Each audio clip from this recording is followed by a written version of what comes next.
Welcome to the show today.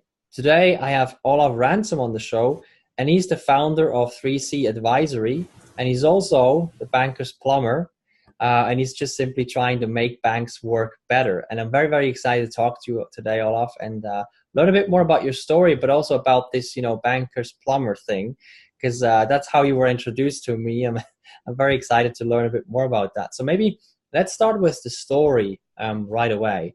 Can you tell me a bit more about some of the defining moments that shaped you as a person, that shaped you as a human being along the way of your journey?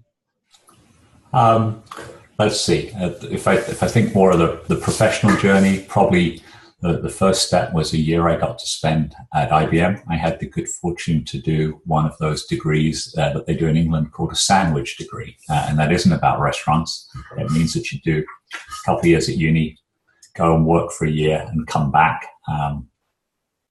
They have, I think they call them in the US co-op degrees, and we call them in German practical. But IBM very kindly took me in for a year. And my good fortune was probably on a couple of fronts. One, I had a really wonderful manager who looked after me and wanted to teach me something. A wonderful gentleman called Kevin Walling, and Kevin and I are still in touch with one another reasonably frequently, 35 years later.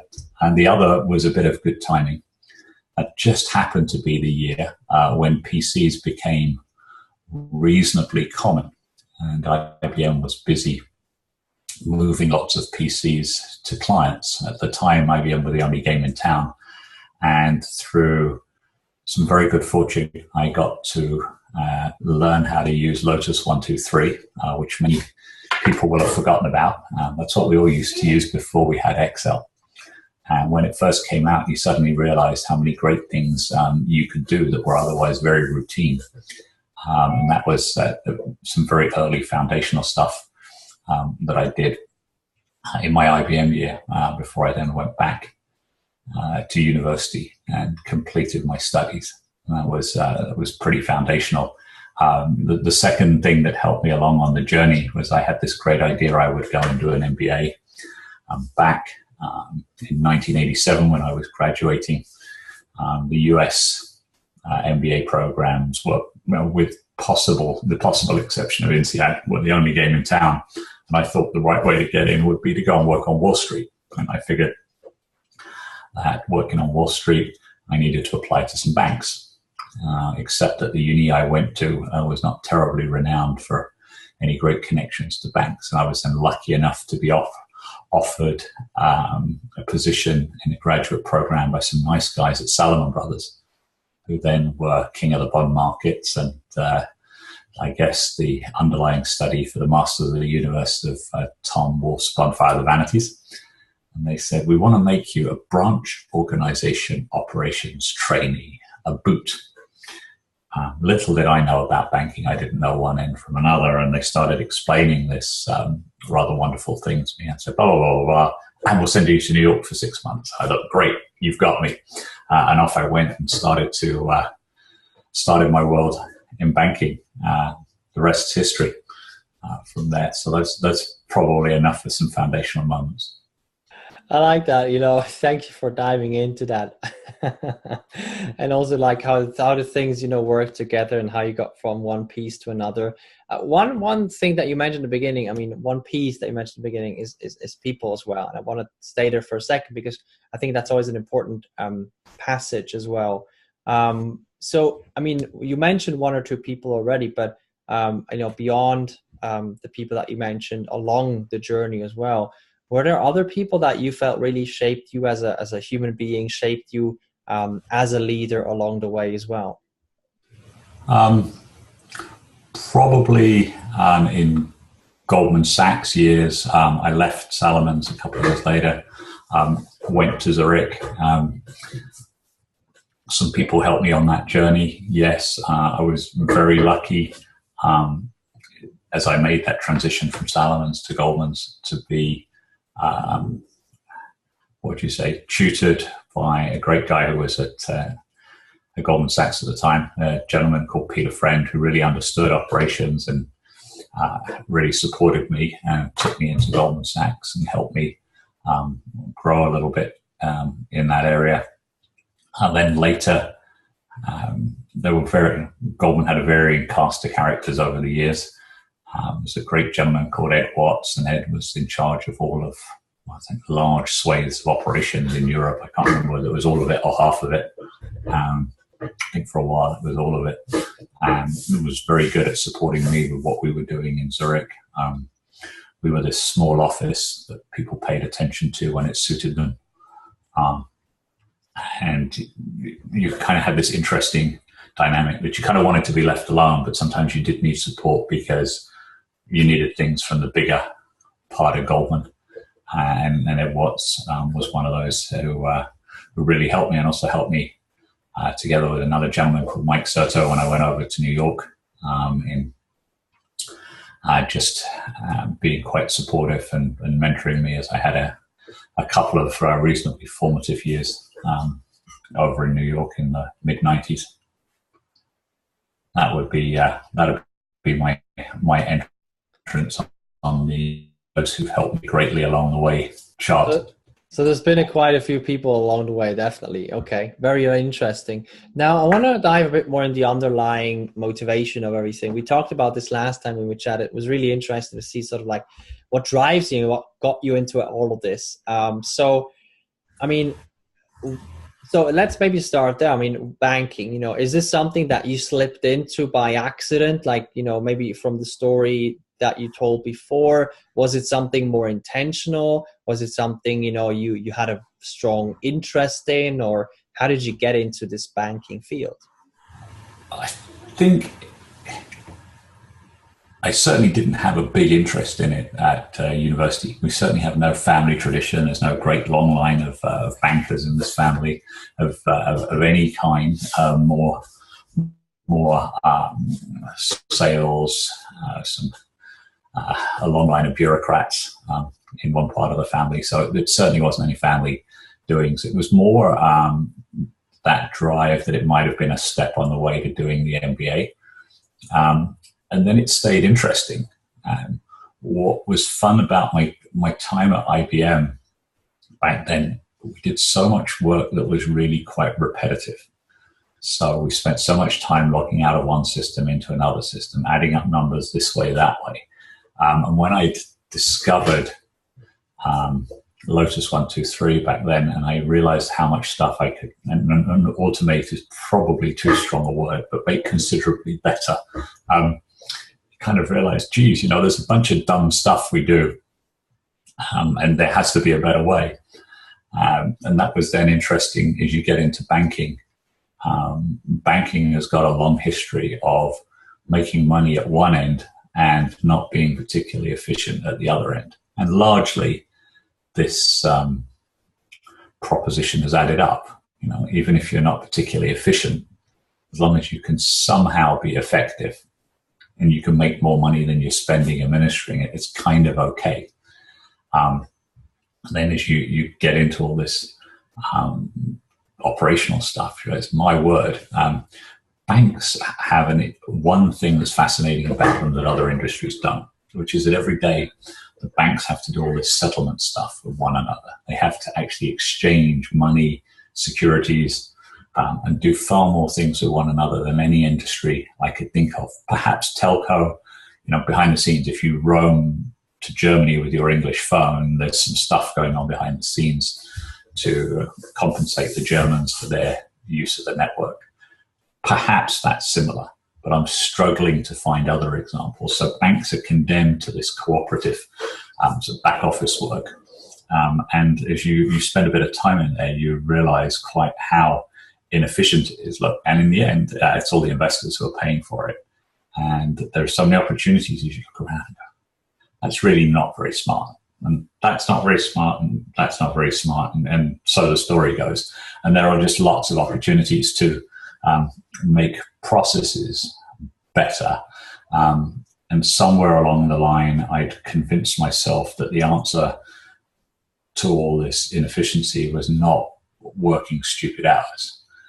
In fact, when I interviewed at Salomon for my graduate job, and I was interviewed by, English gentleman. At the time, it was more of an exception in the city because a lot of the Americans had come over and they'd exported their people to London. This English gent called Lynn Jukes interviews me, asks me various questions, and he says, looking down at we were sitting on the high up above this great big trading floor that Salomon had, which was the sort of epitome of masters of the universe at the time. A couple of American football fields full of trading desks with people standing up with phones glued to their ears and screens everywhere and loads of noise like you're at a football match. And he says, what do you think about working really long hours? And at this point, my sum total of banking experience was putting my card in the ATM. And I'm looking down at this phenomenal trading floor, and I just said, I don't know, this strikes me as it's a business like any other. If you can't run it between 8 and 6, you're probably doing something wrong. And that sort of shaped the way that I was thinking about things for many years. That was either precocious or naive as a comment, whichever you prefer. In there, but that mindset has probably shaped many things I've done since. Going, geez, do we have to make such hard work at this?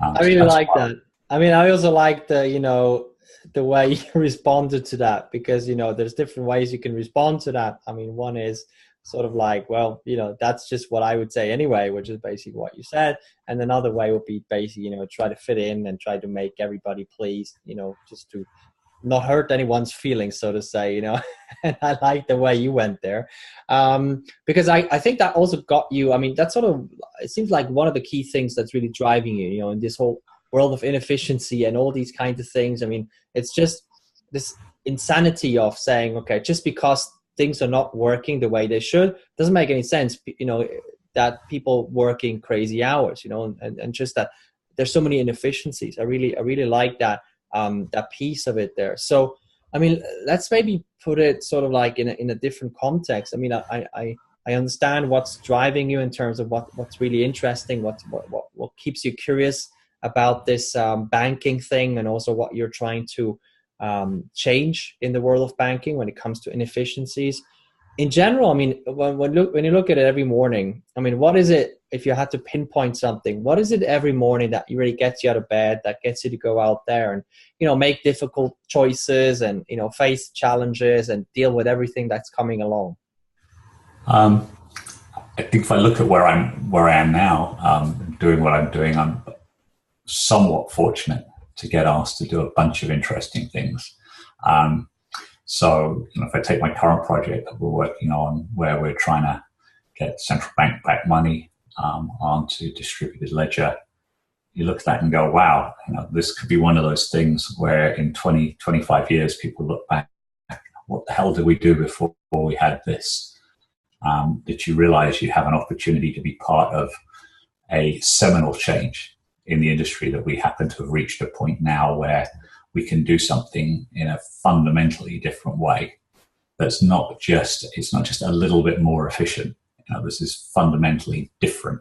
But saying, like, geez, this is great. We can do this, and maybe someday some of my successors in this industry will look back and, hey, thanks guys. It was good of you to put that in. You thought that out. I've been the beneficiary along the way of some very smart thinking from others that at different times along the way, businesses I've been involved in have been able to take advantage of thoughtful industry infrastructure.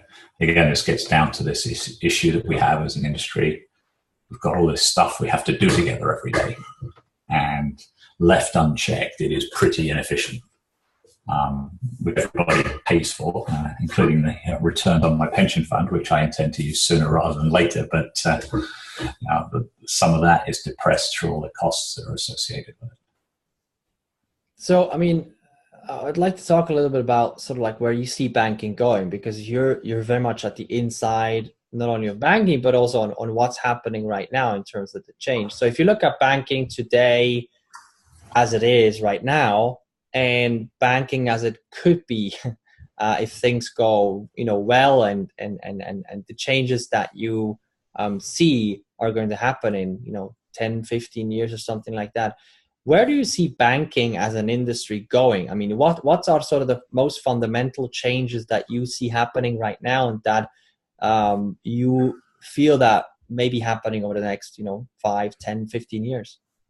Right. Well, I'll give you the bottom-up view from the back end of the organization. I'm not a markets guy, and not great at predicting which way banking strategy will go. I think if you look at banks from their infrastructure perspective, how much stuff it takes to support them, we will see better ways emerge. A lot of the business of this settlement stuff is all around intermediation, and you can look at what's going on blockchain and distributed ledger, and there's a sort of radical expression of it. We don't want any government interference, we don't want any regulatory interference.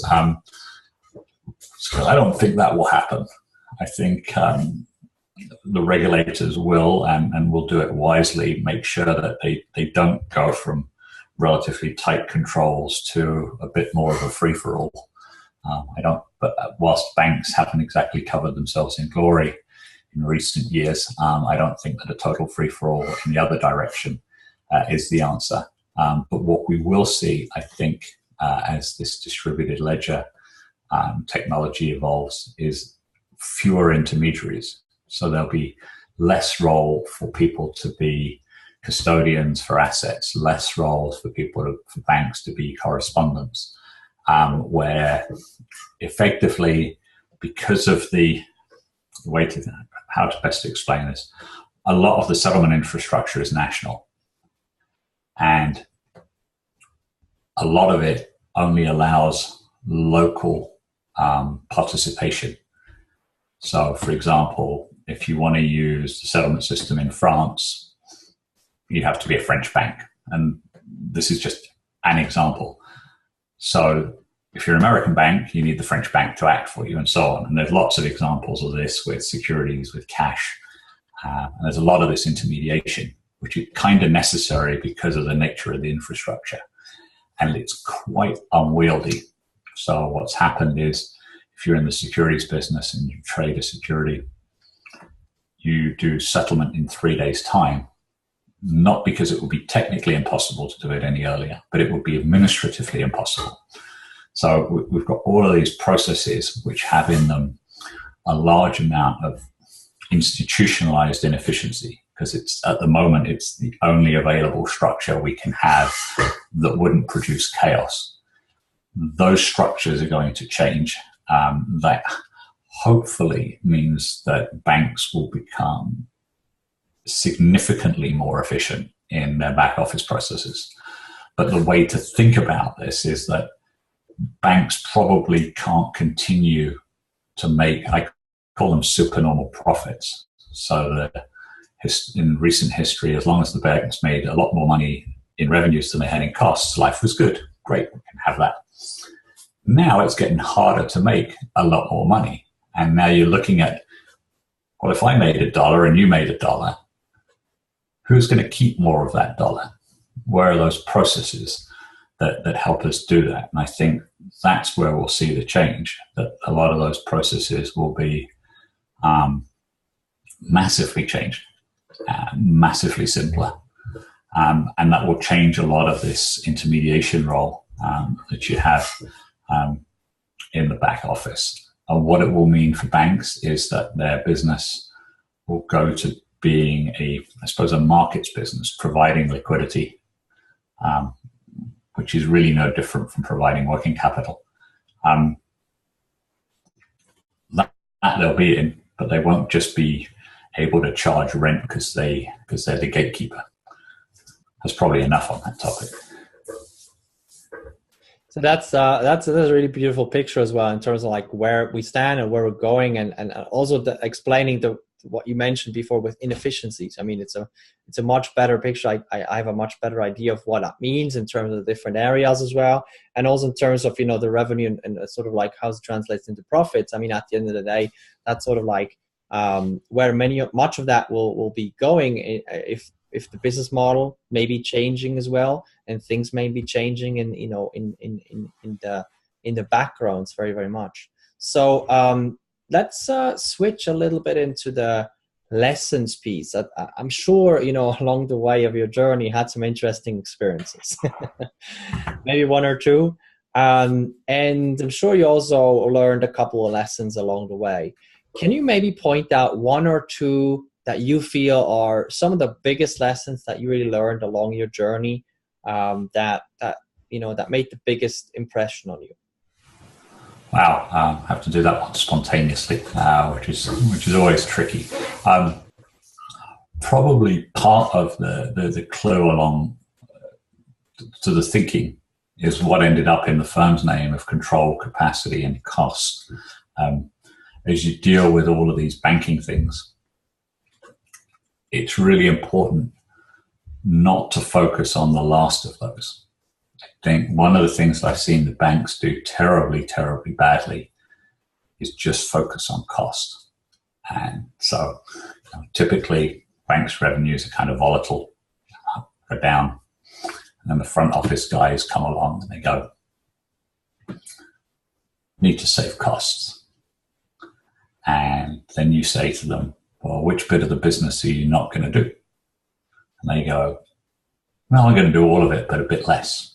And then you go as an operations guy, hey, I need to cover all those different things. Like, unless you actually exit something and stop doing it, I can't really get rid of people because I need a certain number of people to do this. And this conversation turns funny very quickly because front office people, as a rule, just don't understand what happens after they say buy and sell. And they look at you and you look at them and you try to get them to understand it and they don't. They go, oh, just cut out 10%. And it's, if you want to save 10% of costs, that's great. Fire a few people. And the next time you do the numbers will look great. Except that in the meantime, you actually haven't improved the business at all. So the people that are left dealing with some pretty crummy infrastructure. You haven't got enough capacity to improve any of the sort of sore thumbs of life, of the little things that are wrong in the back office. You sit there as banks and focus solely on regulatory must-do things. Say, right, we haven't got any time. I know that's a bad process. We haven't got any money to fix that. We must do this. We must do this. And there's always, and at the moment, this is very true, there has been for a long time, a long list of regulatory must-do things. Just, you got to do this, you got to do the other. So the banks haven't been able to support their people in running the business better. So you've only focused on cost. And two things then happen. You haven't done anything for control, and you've got less capacity that's in there. And that whole capacity argument, and you need better processes, is one I learned in early golden days. I had explained to me by an American gentleman called Neil Moskowitz, who was one of my managers in Goldman Sachs times, and then later CFO of the investment bank at Credit Suisse many years later, where our paths crossed for a second time. And he was very good at focusing on the capacity part. And, you have to get the capacity to do that, and you can get the capacity through better control. But the better tools you have of being able to look after the business, the more capacity you have. So I think that's been a great lesson over time, that you can't focus on cost alone. Shouldn't. Of course you can, and unfortunately that's what happens a lot of the time. People just look at it, fine, isn't that great? I get sacked 10% of the people and the numbers look good. But in fact, underneath it, your business is just about getting along. And the next time the volumes go up, you don't have enough capacity or you don't have enough control, causes more problems and actually ultimately more cost. So I think that trade-off between those three elements has been a pretty important lesson over time. So when we're doing stuff, that's kind of what we're focusing on. Can we give people better control? That increases the capacity, and generally the cost takes care of itself. That's a really big one. Wow. Thank you for sharing that. Of course, it doesn't just apply to banking. It applies to many other areas as well. But I think in banking, as you mentioned, it's maybe one of the biggest impacts, or in one of the biggest ways things could be improved in that area. Now, I want to talk a little bit about leadership. Not just in theory, and not just just about some of the principles. But what I'm curious about is, how do you navigate every day in your business with so much complexity on one side, this massive tanker business, this massive ship business, and in terms of banking, but also how do you manage the different stakeholder expectations and all these kinds of things? So what I'm saying is, there's all these kinds of things coming at you every single day. There's always a juggling act going on. That's happening every single day. So how do you manage everything that comes along, manage everything that needs to get done, manage everybody who needs to be pleased, every expectation that needs to be set and managed? How do you go through the day with all these complexities? Right. What's the first word that comes to my head? Discipline, I suppose, is part of it. Perhaps the earliest years of working in the city mean that I tend to get up pretty early and get stuck into doing things. Probably if you took my site profile, you'd find that I like planning things out. So there's a lot of discipline around getting up early, getting started, also about having plans and following stuff through, and wanting to be certain that there is a plan. Okay, have we decided? Have we written it down? Are we clear on how we're going to do it? That latter probably comes more from the psych profile. I had the good fortune during CS years that somebody made me do one of those Myers-Briggs profile things. And funnily enough, only years later did I realize where it came from. The guy who made me do it, we were working in Credit Suisse's prime brokerage area at the time. And he said that his boss had made him do it. And I couldn't figure out what the driver was, that one particular area of an institution would have a particular way of doing things versus the great HR whole. And I was recently reading a book by Ray Dalio, the hedge fund manager, and he talked about having everybody do this Myers-Briggs profile. And then I realized that the guy who ran prime brokerage, which supports hedge funds, had obviously talked with him and decided that he would profile people too. And it was then that I discovered that you have certain patterns. So there's a very strong drive to be organized and have clear plans, delegate things, put deadlines on them, get answers, and not kick cans down the road. So that's really just a mindset thing. And in later years, I've probably been helped by simple tools. I'm a big fan of Evernote. So there's this wonderful bit of software you can use, and it's good for two things. It's good for taking notes. It's also good for keeping your to-dos in some sort of order, and it keeps a sort of running score of how I'm doing, and makes it easy for me to go, yeah, okay, that's, for example, we talked today and you say, hey, can I send you some notes in a couple of days?